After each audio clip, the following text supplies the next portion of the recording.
You're listening to the Sales Today podcast, and I'm your host, Fred Copestake. On this podcast, we explore how sales professionals can develop a more modern approach to selling, the application of virtual and hybrid selling techniques, how to create meaningful business relationships, and much more. And welcome to this episode of the Sales Today podcast, where I'm delighted to be joined by Minson Vo, who is going to be speaking to me about negotiation. So, Minson, welcome. Thank you so much for having me, Fred. This is a great opportunity. I really appreciate it. Well, no, it is a great opportunity for me because I'm really interested in you and your interest in negotiation. Because I think the thing I need to point out straight away is you're still at university. You're still at college, correct? Yes, sir.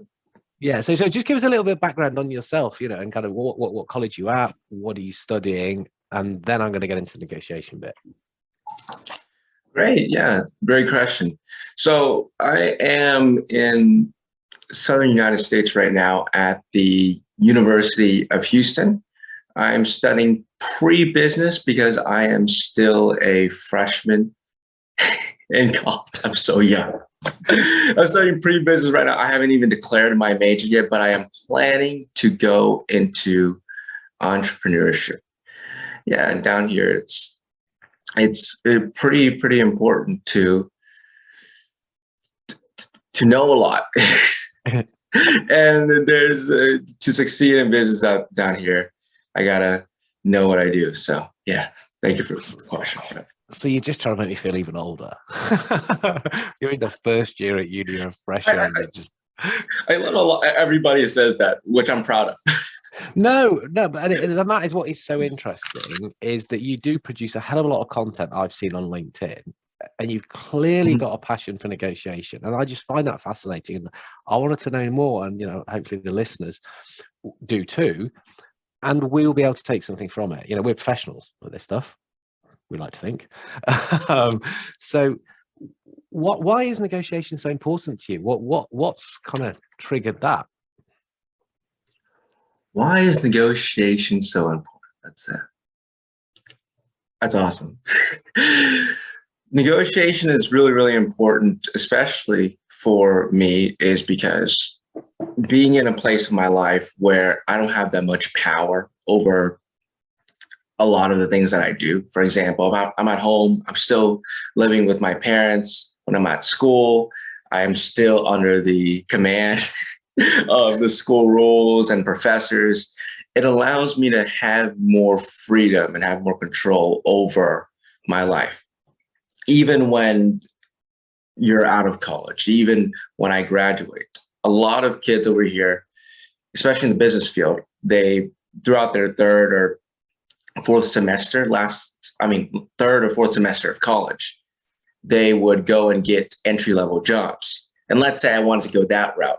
If I were to do that, we know in the United States that entry-level jobs are one of the hardest to really get a lot of satisfaction on because they're entry level. So negotiating for that as well really, really matters. But in everyday life, you're at home, parents, you're at school, professors. That's really important.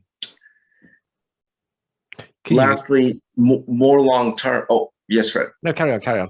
Oh, lastly, I want to add this a little bit on because I think it's also important. More long-term, it's important to negotiate for my generation and for people my age, because, and this is the motto on our website too, it's because if we are going to create a future where we want things like less violence happening, more quote unquote productive conflict happening, where people disagree and they disagree with a purpose that will actually make society better. And if we want a future where people are more open-minded, then we have to start now. And it's important to negotiate now with this generation specifically, because what is that proverb? It says the best time to plant a tree is 20 years ago. Yeah. All right. But yep, that is why it's important to negotiate. Well, see, I was going to make some flippant comment about how do you negotiate with a professor when they say your essay's due, your dissertation is due on this date. But that would be too glib, because you've just said some really important stuff there. And you mentioned your website, which that is Gen Z Negotiations, correct? Yep, Gen Z Negotiations. Right. No. So tell us more about this then, because you're clearly a purpose-driven guy here. So I want to know more about Gen Z Negotiations. Gen Z Negotiations is they're right here. They're right here. Oh, you guys can see because this is a podcast. I know, you can podcast, but it's on YouTube as well. So behind you is a photo of, who's that? That's Gen Z Negotiations. That's my team. Okay. But yeah, it's a group right now. It's currently a group of 6 college students who love negotiation, who are driven to show it to our peers through speaking events. We like to go to high schools. We ask colleges as well to speak at, events, or even just little classroom invitations to speak there, maybe even digital invitations as well. We just like to speak about negotiation to our generation. So it doesn't really matter how we do it, as long as we do it. But we do it just because of that purpose that I said earlier about having less violence, productive conflict, and open minds. Less violence. Okay. Yep. We're going to come back to each of those because I think they're really important areas to talk around. But when you say so 6 guys, I don't know what I also like to say, we don't care how we speak. Well, we'll do it live, we'll do it online, do it on the phone, smoke signals. We don't care. We want to get the message out there. Yes. Are you all at the same college? No, actually, which is interesting. Yeah, a lot of us, most of us, I think 5 out of 6 of us is down here in the University of Houston. But one of us got admitted into Johns Hopkins, which is up there in the north. So yeah, it's pretty exciting because we have one member out there, so we have to make all this work. But he's not going until later. So yeah, congrats, Rodrigo. He's got to negotiate himself out of the group. No, so again, I'm intrigued. So these speaking events, have they got a set formula? Will you kind of create it? What do they look like? So of course we prepare them. Oh, we wouldn't prepare them then. We're wasting people's time. But the speaking events, they're more for basic audiences who don't have a background in negotiation yet. Of course, it also depends on the age group. So if we were speaking to a middle school, which I don't think we're doing that at the moment, but we would introduce the same speech, but break it down more, make sure we use more age appropriate metaphors to, let's say, introduce the topic of negotiation. We did one last weekend for college students, which still introduced the topic of negotiation, but in that context, we know we can use more complex examples. We can use more things regarding to negotiating with professors or negotiating your job offer. So it really depends on the context, but it's more or less about intro to negotiation, negotiation tactics, negotiation strategies. Emotional intelligence is one. I know one of our members, Rodrigo, he does a speech on leadership and negotiating in leadership. And there's also like overcoming anxiety, your basic negotiation topics. So yeah. Well, I don't know if they are basic. They sound a pretty decent set of subjects that you've got ready to go. And if somebody's interested, you say, okay, which one of these do you want? We've got the menu, they're prepared, we're good at doing this stuff, rock and roll, No, that's fascinating. And how do people get in touch with you? How do you get booked? Just go on our website at www.genznegotiations.com and fill out the form, and we'll be happy to contact you. Easy and simple. It's not a ton of tabs. There's like 4 tabs right now, but yeah. Well, no, and that's well, I guess that's what. So when I say Z, it's because I'm British. Yeah, Oh yeah, Gen yeah, Z. yeah, You get that? Yeah, no, you yeah, understood yeah. what I was talking about. Gen Z, Gen Z. No, oh, very cool, very cool. So let's start to think about negotiation then. And so, I'm again want to take some of the thinking that how you see this, so that people who are listening, who will tend to be sort of a B2B sales audience, and can take things away. And well, hopefully, yeah, in B2B sales we don't get into violence, so well, I'll jump over that one. But that is an incredibly important thing from the worldview. But you talked about productive conflict. Mhm. So yeah, talk a little bit more around productive conflict. Yeah, definitely. So conflict in an organization, and this is one of the things that's gladly backed by organizational psychology. Conflict in organization, as we know, makes people more creative, comes up with more, and it makes groups generate more creative solutions as well. When I talk about productive conflict, it's really about engaging conflict in a way that keeps it at a limit of disagreement between opinions, disagreement between how things should be done. It is not moving conflict into a realm of relationship conflict where two or more people start attacking each other for their beliefs, their values, their standards. And when people in a group do that, people in an organization do that, they start debating or negotiating, having conflict over ideas, facts, beliefs. Then, as Adam Grant, author of Think Again, likes to call it, it activates everybody's rethinking cycle. Everybody starts to doubt themselves more. And then when this conflict leads to doubt, everybody's like, maybe I was wrong. Maybe there's a better way to do this. Maybe this solution worked back then, but it doesn't work now. And it gets people to come up with more creative solutions, gets people to innovate, and it excels the progress of any team and most organizations out there. No, agreed. I mean that's really cool. And do you get? I mean, do you talk about this? Do you get people actually doing this as well? Do you have like practical ways that you can get people disagreeing? Yeah, teaching them negotiate. Yeah. No, one of the values that we have in our team, whatever we teach, of course, we have to be able to do it ourselves. Mm-hmm. One of the things that we have in our team is the value of openness. So being open to new ideas, of course, and also the value of innovation.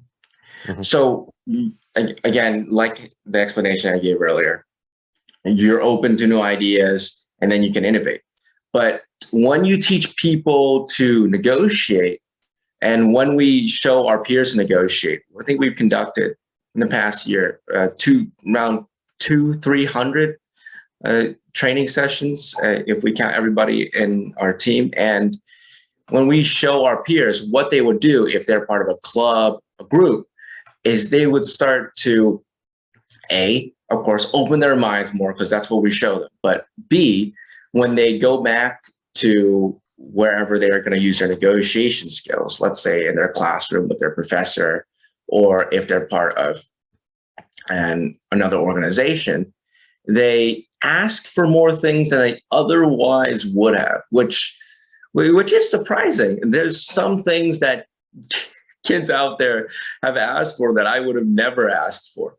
Like an example, last year we taught one of our peers how to negotiate, and all of a sudden we hear that some kid was able to extend a deadline for the entire class of 700 people on something. So I was like, I wonder what kid this is. And then they called me and they told me that. And I was like, interesting. Congrats. But yeah, so we find out they're more open to ideas, but this also leads them to be open to experimenting more with engaging in quote unquote productive task conflict more, even if it doesn't feel like conflict. Technically it is, because at first they start with a no. And then after that, and lead to the other value I mentioned earlier, innovation, after that, they're able to come up with new ways to approach the same situation and come up with new ideas and like find out, okay, so this worked in that situation. This didn't work in that situation. What's the best way to approach the next situation? And it's just this constant cycle of improvement. And yeah, that's how they negotiate. Yeah. No, I'm and sorry. again, no, but really interesting, because this is what we need professional salespeople to be doing. This is Mhm. where I believe they can really bring value to their interactions, because it's not product knowledge. That stuff's Yeah. online, that stuff's in a brochure. That stuff, if you're rocking up trying to do that, okay, you're missing the point. But it's helping people to think. If you do that as a salesperson, we do that as any person really, but I mean, I concentrate on sales. That's extremely valuable. And so you're setting people up to do this from the get-go. Really Yeah. interesting skills, skills for life, this is. And very powerful if they want to go into sales. Yeah. Yeah. Yeah. Definitely. Definitely. 100%. No, I love that. I love that. So you talked about that. So no, that's another question. Sorry, I've got so many questions. You're clearly well versed in this. So where do you get your knowledge? Where have you learned it? Oh, I love. I've been asked this question so many times, but I love it every single That's time. because we want it as well. No, so actually, 2 years ago, it's been 2 years now. I was laying on my bed, and it was 3 a.m. in the morning. I was scrolling through Instagram. That time I didn't know negotiation at all. I was scrolling through Instagram because I had a competition tomorrow. So scrolling through Instagram at 3 a.m. was the exact Perfect. I should be doing. But anyway, I had a speech competition the next day. I was scrolling through Instagram, and an ad on a negotiation course came up, and I was like, interesting. And I don't know if I should directly say the ad, but you guys might know. No problem. Oh, yeah. So I saw Chris Voss's ad, like the masterclass. Everybody's seen that one. And I scrolled through it, and the first words he said were, everything in life is a negotiation. In my head, I was like, I don't even know what a negotiation is. How could everything in life be a negotiation? But I watched it. And then, of course, it hooked me. It was pretty cool. So I watched this keynote. I was like, I'm not going to buy your book yet, but I'm going to watch your keynote. So I watched this keynote. I started taking notes on it. It was the first time I ever took notes on anything outside of class. So I was like, okay, I got to buy your book now. So I bought his book. And it was the first time that I've read a book in like 3 years. I took notes on that as well. It's like, okay, there's something here. So I talked to one of my friends. It's like, hey, you got to read this. He reads it. He's like, wow. And he brings it back to me. I give it to my other friend. They also read it. They're like, wow. So we started a little like 3-man study group that we started studying like 5 nights a week on this one book. We did it for around a month. It was never split the difference, but we did it around a month. Yeah. And then after that month, we were like, hey, if we're studying this much for one book, there must be other material on negotiation out there, right? Because we're going out there, we're applying these tactics right after we read and study them in class, in school, and they're working right in front of our eyes. I mean, one time we had a dare, the teacher had a class study session, and I was like, negotiation tactics only. And the funny thing was, like, we knew what we were doing. So for us three, it was the most awkward thing for us because each time we raised our hand, a negotiation tactic would come out, but it seemed normal to everybody else. But anyway, I'm getting off track. So we came and we started looking into other books as well. We looked into negotiation books like Getting to Yes, Negotiating the Impossible, Beyond Reason, the Harvard program on negotiation. We were like, wow, there is more out there. So we started studying that. And we went on studying a few books for 4 to 5 months. Then summer hit. summer hit, and I told them, hey guys, I got a crazy idea. What if tomorrow I just reach out to the negotiation professor at Yale and the former commander of the FBI crisis negotiation unit, and I asked them to come speak for us? Wouldn't that be ridiculous? And both of them were like, yeah. I mean, that would be pretty ridiculous. And in my heart, I was like, oh yeah, this is not going to happen, but I mean, it's worth a shot. So I sent those emails, and to my surprise, that same night, I got an email back from the professor at Yale. And the morning after, I got an email back from the retired chief of the FBI CNU, Gary Nessner, and they agreed to come speak with us. Please don't send them a bunch of emails after you have to come speak for whoever listens to this, but because we were high school students at the time. So yeah, they came and they spoke for us. And I was like, this can't be a coincidence. So I sent more emails. And that summer, after sitting there sending emails, personalizing each email, and actually genuinely wanting to learn more from these professionals, my group didn't know how big this was to ourselves at the time, because we didn't know about cold emails and all that and their success rates and how hard it was to get these guys to come speak.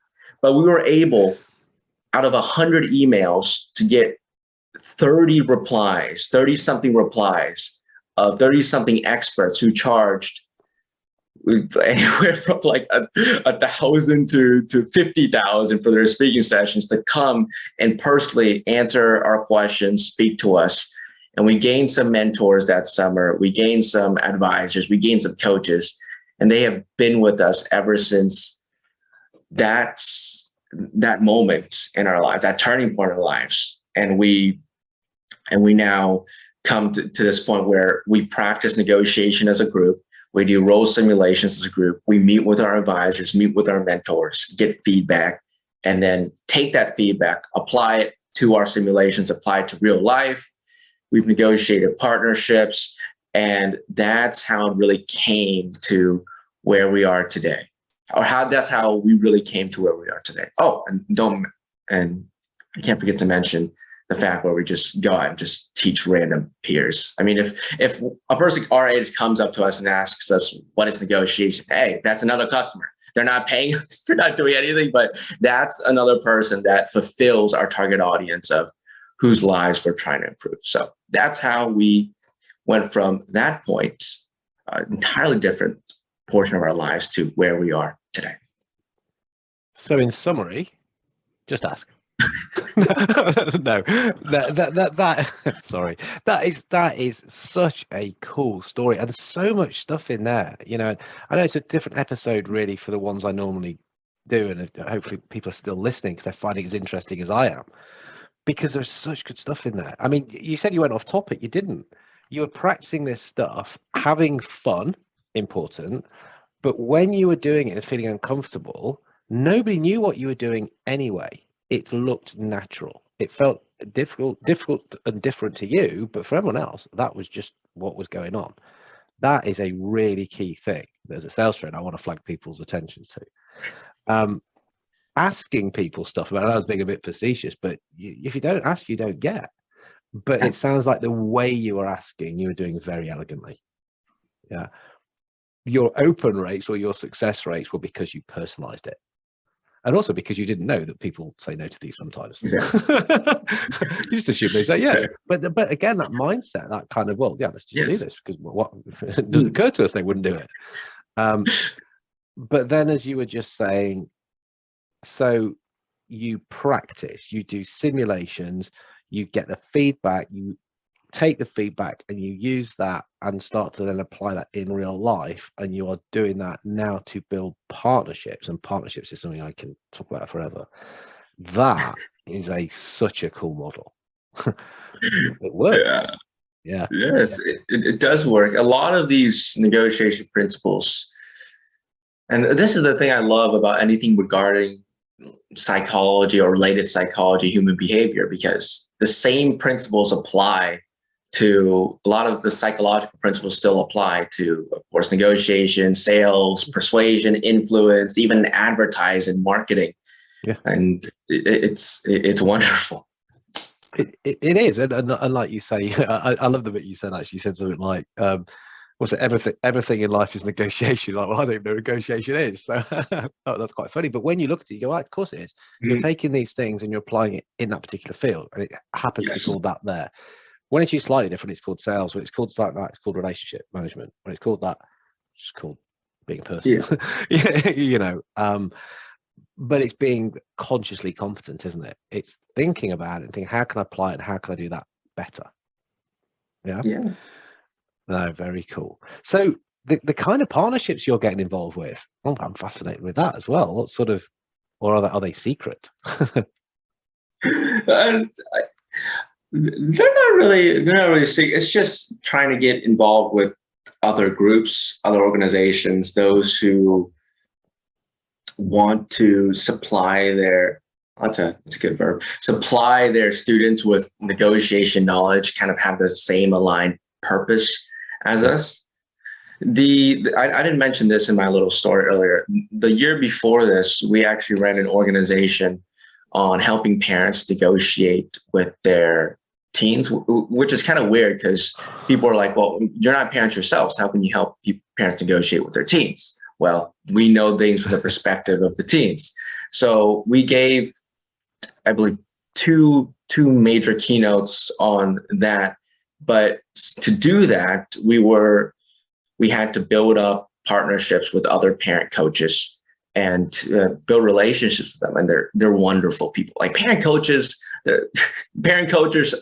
are one of the most, like, how should I say? I can't say ethical because that makes us negotiators seem unethical. They're one of the most compassionate people out there. There you go, compassionate people out there. And we formed partnerships, and we got that experience doing it. It's negotiating partnerships is great. You go in, you have a cup of coffee, you're talking about your goals, the other side's goals, and how both of y'all can make both y'all's futures better. Yeah. Cool. After this, I will point you in the direction of PQ, which are partnering skills. So like IQ and EQ, PQ has been researched, validated, and verified of the 6 elements that you can use, which if you bring that into your mindset to negotiate, it will make you better. I'll give you a nudge in that direction. But this is about you. So I don't know if it's the right kind of question, but I'll try it anyway. I'm just trying to sort of think from a practical point of view. Do you have a favorite tactic or a favorite bit of negotiation? I know it's such a big area, but there must be one that you just think, what's your go-to? You're reading my mind with these questions, Fred. Is it flattery by any chance, Minson? Ooh, favorite negotiation question. Yeah, that's a tactic. That's awesome. I have so many in mind, but one thing, this isn't really a tactic, but I guess it's one of the most important principles to know in negotiation. And if you read different books, you can see that this is reiterated in a lot of books in the past few decades, but in different ways. So it's really about what people call empathy, but it's not true empathy. It's about looking at things from the other side's perspective, being able to take in consideration what their goals, needs, problems are, what they want, what their alternatives are, like the details of their perspective. But I think the best explanation that I've heard of it is from Jim Camp, who's a negotiator who passed away, I think, in the last decade.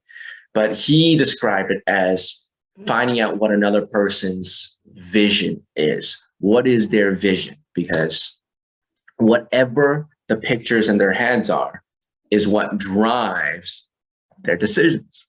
So in negotiation, that tactic is invaluable.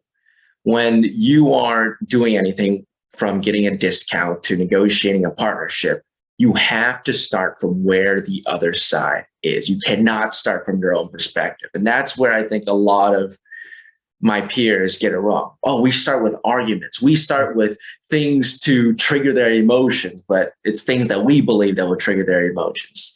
No, we start with, okay, what are their goals? And dig down a layer. What are their interests? But also, what are the obstacles stopping them from agreeing to our proposal? And really, looking at all the details, like I mentioned earlier, looking at all the details of what their vision is. Because people might say things at the start of a negotiation, which mean one thing, but then they start changing up and making their words more specific later on to really give you their true vision.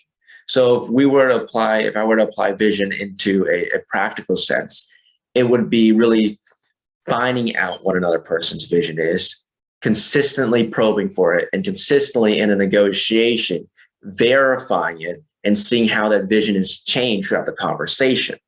And if I can see that, okay, they started off giving me one picture, but now they're giving me another picture, trust is probably being established because they're being more transparent with me. And I'm starting to see the nuances and, okay, they actually want this, but they only want it for this amount of time, or they want that, but they don't really want that. And starting to see the details within what they see inside their heads. And that is why vision is my favorite negotiation tactic, strategy, technique. Principle, ethos. I mean, yeah, it's way more than a tactic. You're right. It's hard to put a word on it, isn't it? Because what you described there is so important. And I'm just thinking of how many people actually only care about their own side. They probably don't even think about the other parties, like, you know, what they want to expect, better get, let alone the vision and that level of depth that when you actually properly get that, you're in a way better position to communicate, to do everything. It's I love that. Love that. So on vision then, as we start to wrap up, what's your vision? What's your vision for Gen Z negotiation? My vision for Gen Z negotiations, if I'm being honest, we started this group as a nonprofit at first, but it's looking like this business model would probably sustain for a profit one as well, not because we're greedy capitalists, but because we really want to really explore the avenues of, as college students, what can we do to best accelerate our future while helping as many kids around us as we can. But the vision for Gen Z negotiations is to really make negotiation not just something that people hear once in a while that's kind of, okay, they're negotiating, and putting an unpleasant picture in people's minds, especially Gen Z, but making negotiation a quote unquote mainstream part of society. And that's a really, really big task. And we might be able to start the process. I'm not saying that 50 years from now, that will be the case, because we might be able to start the process, but some other people may have to continue it after we've done our part. So really the vision is to start the process of integrating negotiation into society and making sure that our peers out there, when they grow up, when they become leaders, doctors, teachers, philanthropists, they know that when they are approached with a conflict, the best way to deal with it isn't to put their hands up and start fighting each other, although that might be a lot more fun than negotiating. The best way to deal with it is to sit down and talk. The first step really is to sit down and talk. And that is our vision. That is superb and totally aligned. You know, when's the best time to plant a tree? Yeah, well, if it was 20 years ago, it is now. And, you know, hopefully 20 years from now, you're looking, well, I planted that tree then. And you got something really cool to look back at.